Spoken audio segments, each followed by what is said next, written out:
My brothers, I wanted to pop in here and do just a quick training on why is marriage so hard. And so a lot of guys are like, oh my goodness, how can I always be wrong? Why am I always the one who needs to change? Why is it always the man's fault? And you know, people put that on my ads, people comment, people stop me on the street when they find out what I do and they ask me this question. And it's like, okay, so let's take a look at why is the man at fault and why is it so hard? Well, let's take a look at Genesis 3:16. Now, we're all familiar with the story of what happens outside the garden, and let's actually back up a little bit into Genesis 2. So here we are, and Adam is alone in the garden, and God says that's not good, but God has told Adam that it's his responsibility to tend and keep, in other words, guard and protect everything that's in the garden. And by the way, it's not good for Adam to be alone. So God is going to make him, and in the English translation, a helpmate. But what's really interesting is that there's a lot that's lost in the English translation, and I don't read Hebrew, but there are other people who can translate it. So studying what they have translated, what I've come to understand is that the original Hebrew language doesn't say a helpmate, it says a helper against him. In other words, even inside the garden, even before the fall, God designed marriage to be adversarial, a helper against him, somebody who is bumping up against him, somebody who is pushing up against him. Now, why is that? Well, I want you to imagine something. Imagine that there's a narrow hallway that you need to walk down, and in that narrow hallway, you've got to walk side by side. If you touch the walls, they're going to shock you. You're going to get hurt. So what's the safest way to make your way down that hallway with precision?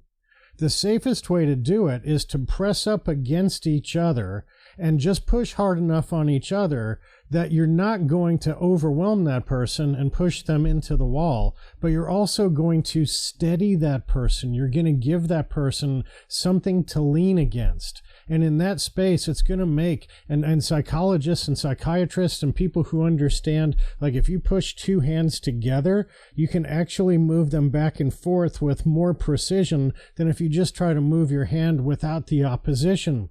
God in his infinite wisdom has given you the opposition to steady you, to make sure that you're going to go down this narrow path of life and come out with the highest chance of hitting the mark.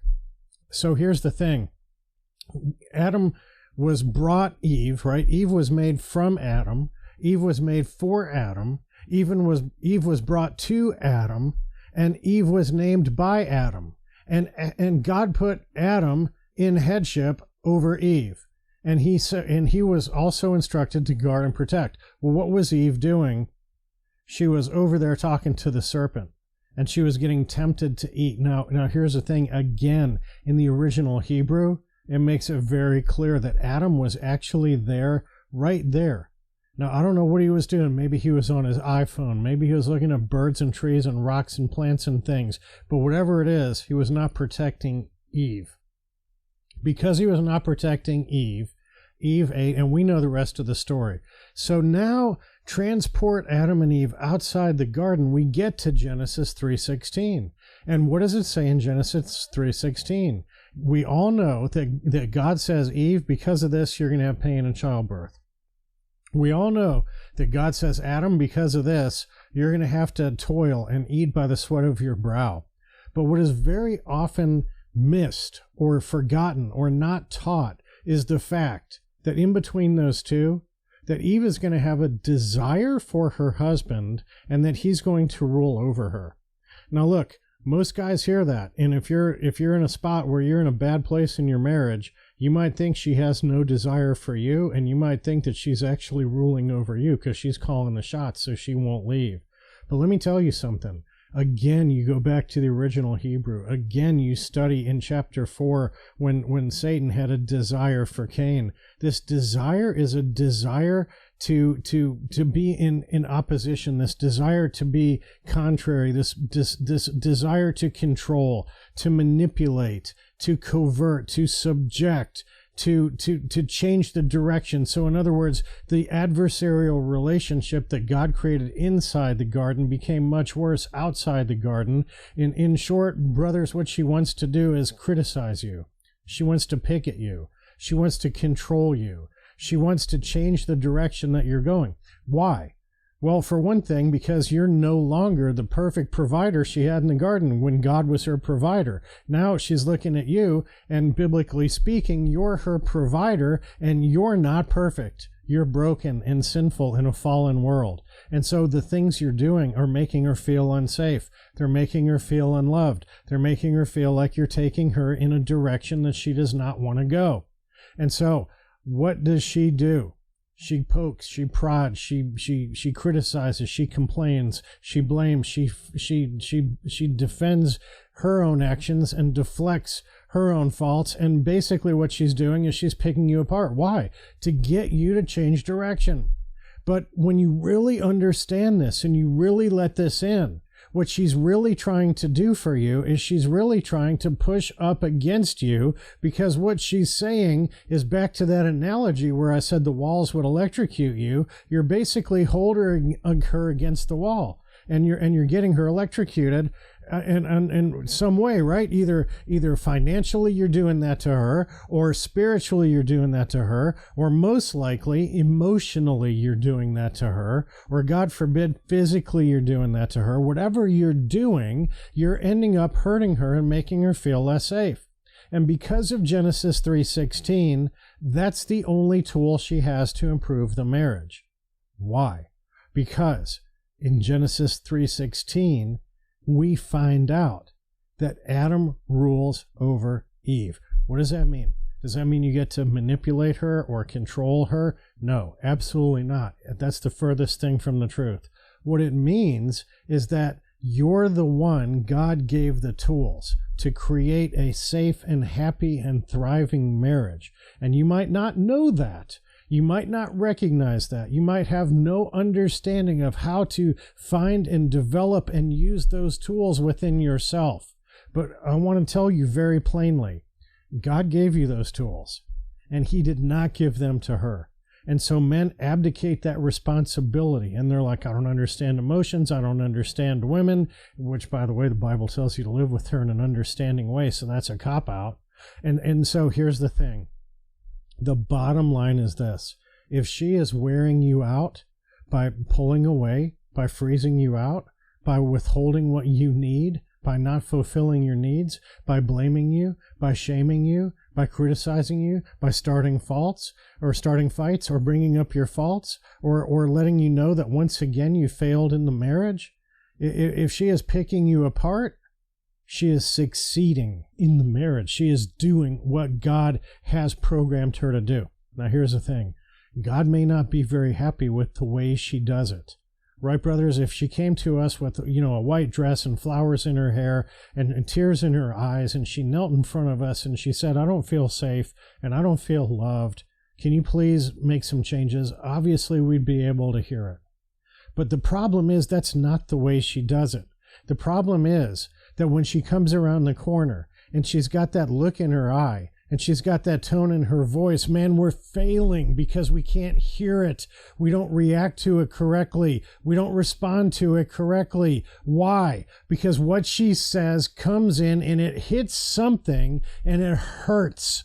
And we don't know how to deal with that hurt. And it's scary, and we don't know how to deal with that fear. And so as men, what we've been programmed to do is to convert that into anger, convert that into resentment. And we either let that monster and that rage out of the cage and we put bass in our voice and we shut her down, or maybe we're afraid to do that, so we withdraw. And what it looks like to her is that we curl up into a little ball like a little boy who can't face his own failures, Or maybe something in between where maybe we stand there and we look like a man and we tell her we're going to fix it, but like a dog to his vomit, we continue to make the same problems.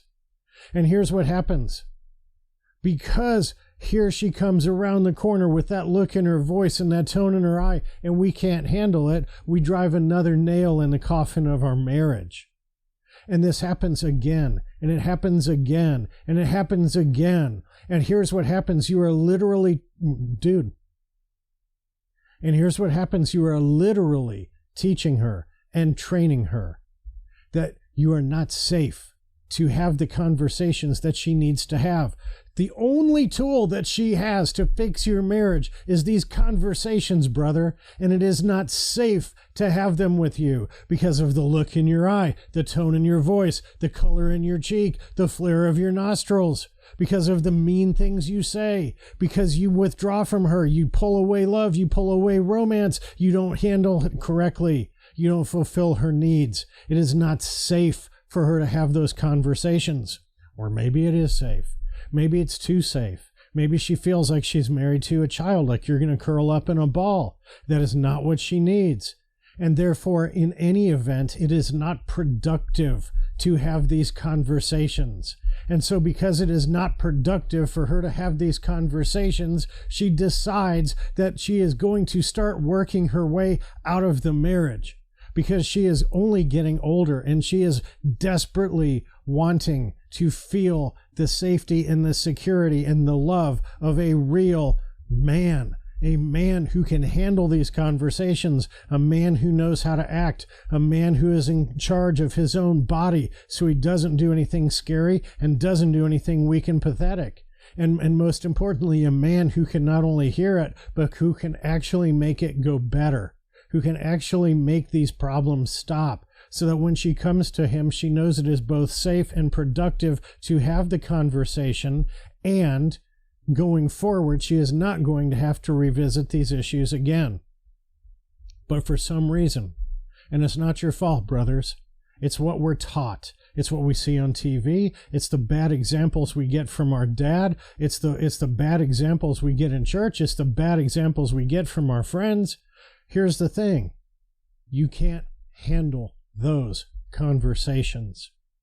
And when you can't handle those conversations, you are literally taking away from her the only tool she has to improve your marriage.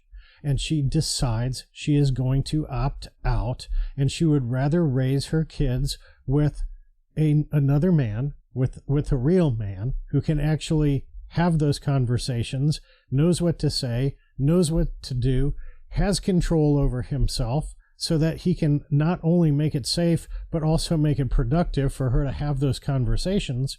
Or she would rather raise her kids alone than with a weak man who is neither safe nor productive to have those conversations. And so, brother, if you can't fix this, it's going to cost you everything. Everything you care about is going to slip through your fingers.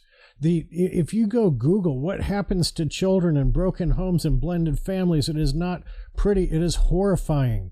They are 3 to 5 times more likely to commit suicide, 10 times more likely to be abused in every possible way. They don't do as well in school. They don't do as well with their friends. They don't earn as much money. They're more likely to get divorced themselves. And then your grandchildren have to face this as well. And it is all on you, brother. Are you going to man up and figure out how to fix this? Because if you don't, it's going to cost you everything. Financially speaking, it takes 10 years to be able to recover. 10 years longer before you're able to retire.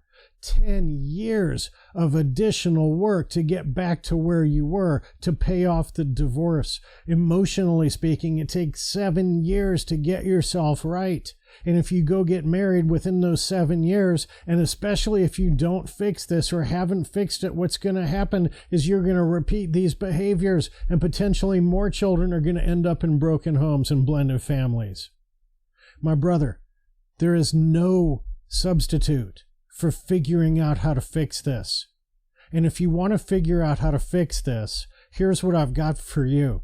I want you to go over to www.realmanrevolution.com. I want you to check out what we say there. I want you to check out the video testimonials. You can see a couple on the front page, and if you use the menu, you can see a bunch more.